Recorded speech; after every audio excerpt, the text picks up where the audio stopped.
forensik dan medico legal merupakan salah satu cabang ilmu kedokteran yang berperan penting dalam proses penegakan hukum. Ilmu ini digunakan untuk mengungkap fakta-fakta medis yang berkaitan dengan suatu peristiwa hukum, baik itu korban meninggal dunia maupun korban yang masih hidup. Pihak forensik membantu pihak aparat penegak hukum untuk menentukan sebab luka, sebab kematian, maupun hubungan antara suatu luka dari korban dan tindak pidana. Medico legal sendiri mengkaji tentang hubungan antara kedokteran dengan hukum, khususnya di bidang hak dan kewajiban, bagaimana seorang dokter menjalankan profesinya, serta peran dokter dalam proses peradilan. Patologi forensik merupakan cabang ilmu dari ilmu forensik yang mempelajari sebab dan mekanisme kematian melalui pemeriksaan jenazah atau yang biasa kita sebut otopsi, baik secara alami atau tidak alami, serta akibat tindak pidana. Kemudian, forensik klinik yang berfokus pada pemeriksaan korban yang masih hidup, misalnya korban kecelakaan, korban penganiayaan, korban kekerasan seksual.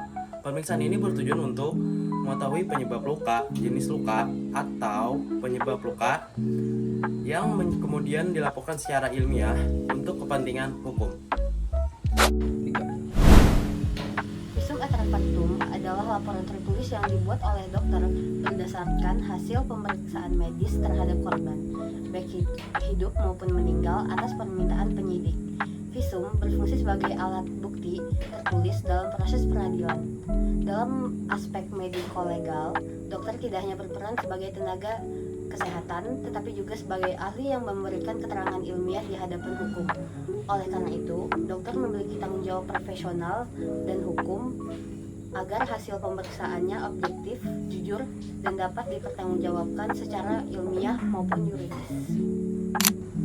Yang keempat, dasar hukum penggunaan ilmu forensik dan medico legal terdapat dalam KUHP, khususnya pasal 133 yang menyatakan bahwa penyidik berwenang meminta keterangan ahli kedokteran kehakiman, serta pasal 184 yang mengatur bahwa keterangan ahli dan surat termasuk visum et repertum merupakan alat bukti yang sah.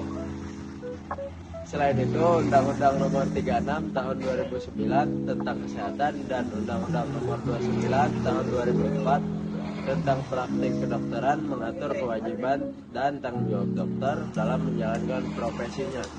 Peraturan Kapolri tentang kedokteran kepolisian juga mengatur teknis pelaksanaan pemeriksaan forensik dalam proses penyelidikan. Salah satu contoh kasus nyata adalah kasus kematian Munir Said Tholib tahun 2004. Hasil pemeriksaan forensik melalui uji toksikologi menemukan adanya racun arsenik dalam tubuh korban, sehingga disimpulkan bahwa kematian tersebut bukan kematian alami, melainkan akibat peracunan. Dari sudut pandang hukum, hasil forensik tersebut menjadi alat bukti ilmiah untuk membuktikan unsur menghilangkan nyawa orang lain. Sebagaimana diatur dalam pasal 338 KUHP, visum et repertum dan keterangan dokter forensik juga menjadi alat bukti yang sah menurut pasal 184 KUHP, sehingga memperkuat keyakinan hakim dalam memutus perkara.